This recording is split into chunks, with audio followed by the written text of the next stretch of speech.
යකෝ අත්සේදී මේ වැඩසටහන. ආ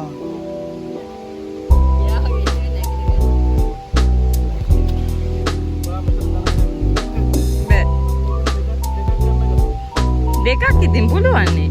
තුනක්. ඊය එකයි ගියේ දනග.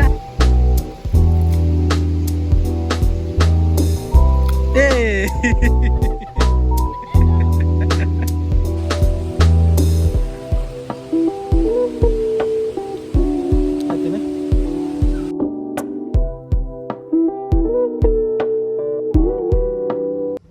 Hello guys, welcome back to my YouTube channel.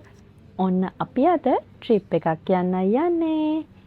ඉතින් ට්‍රිප් එක යන්න ඕන කරන ස්නැක්ස්, ඩ්‍රින්ක්ස් වර්ග ගන්න අපි මුලින්ම වන් ගෝල් ෆේස් එකට ගියා. ඉතින් OGF එකට ගියාම මට නොයම් බැරි තැනක් තමයි මිනිස්සු කියලා කියන්නේ. ඒක නිසා චුට්ටක් මිනිස්සු එක පැත්තේ ගිහිල්ලා ලස්සන ටෙඩීස්ලා ටිකක් බලලා ආවා. ඒකෙදි ගත්ත වීඩියෝ ක්ලිප්ස් ටිකක් තමයි මම මෙතන ඇඩ් කරලා තියෙන්නේ. තම්මේල් එකෙන් ඔයාලා දැන් දන්නවනේ අපි මේ කොහෙද යන්නේ කියලා. ඔව් අපි යන්නේ අද රිවර්ස්ටන්. මේ ට්‍රිප් එක ඕගනයිස් කරේ අපේ අයියාගේ පැනල් එකේ ටීම් එකක්. ඉතින් ඒ ට්‍රිප් එකට තමයි අපි ජොයින් වුණේ. අපි ටික වෙලාවක් ගෝල් ෆේස් එකේ ඉඳලා අපේ ගමන යන්න පටන් ගත්තා. හැමෝම ලස්සනට සින්දු කියලා පොඩි ෆන් එකක් අරගෙනම අපේ ගමන කන්ටිනියු කරා. ඒ වෙද්දි රෑ 10ට විතර ඇති. ඉතින් අපේ ටීම් එකට ගොඩාක් මහන්සි. මොකද මෙතන ඉන්න ගොඩාක් දෙනෙක් බොහොම දුර පළාත්වල ඉන්න ළමයි. ඉතින් අපි රිවර්ස්ටන් එද්දි පාන්දර 4 විතර වුණා. ඒක නිසා මම රෑ කිසිම වීඩියෝ එකක් ගත්තේ නෑ. මොකද ඒ වෙද්දි මටත් හරිම මහන්සි.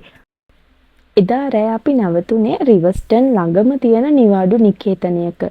මට ඇත්තට මේකේ නම නම් මේ වෙලාවේ මතක නැහැ. හැබැයි ඒක හරිම ලස්සන පරිසරයක තමයි පිහිටලා තිබුණේ. ඉතින් අපි එද්දි අපිට වතුර ගලාගෙන යන සද්ද ඇහුණත් අපි හිතුවේ නෑ ඒක ආවට මෙච්චර ලස්සන වෙයි කියලා. ඉතින් උදේ තමයි අපි දැක්කේ මෙච්චර ලස්සන දිය ඇල්ලක් ළඟ තමයි අපි නැවතිලා හිටියේ කියලා. ඒකේ වතුර හරිම සීතලයි.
ඉතින් ඇයි මේ කන්දට රිවර්ස්ටන් කියලා කියන්නේ? ඔයාලා කවුරු හරි දන්නවනම් පහලින් කමෙන්ට් එකක් දාන්න. මට දැනගන්න ලැබුණ විදිහට මම කියන්නම් ඇයි මේ නම මේ කන්දට වැටුනේ කියලා. ඇත්තටම මම දන්නේ මේකද හරිම කතාව කියලා. ඉතින් මේ රිවර්ස්ටන් කියලා කියන්නේ ගොඩාක් සීතල පළාතක්නේ. මෙහි බලන තැන තේ වගා කරලා තියෙනවා. මේ කන්දෙත් ඒ කාලෙදි ගොඩාක් තේ වගා කරලා තියෙනවා. හැබැයි මේ තියෙන පාරවල් හරිම පටුයි. ඒ වගේම තමයි බෑයුම් තියෙන වංගු තියෙන පාරවල් තමයි අපිට මෙහි බලා ගන්න පුළුවන් වෙන්නේ. අන්න ඒක නිසා රිවර්ස් කරන්න සිද්ධ වෙනවා. මේ කියන හේතුත් එක්ක මේ කඳුවල උඩට යද්දි ඒ යන වාහන වලට රිවර්ස් කරන්න සිද්ධ වෙනවා.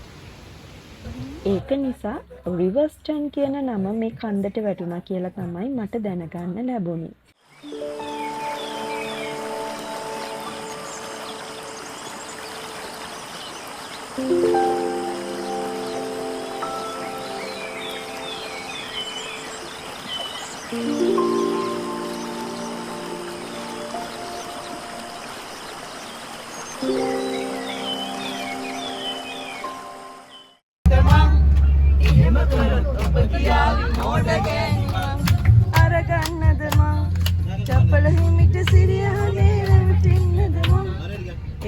කරොත් ඔබ මෝඩ ගෑණි මං මෝඩ ගෑණි මං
ඔන්න අපි රිවර්ස්ටන් වලට ආවා.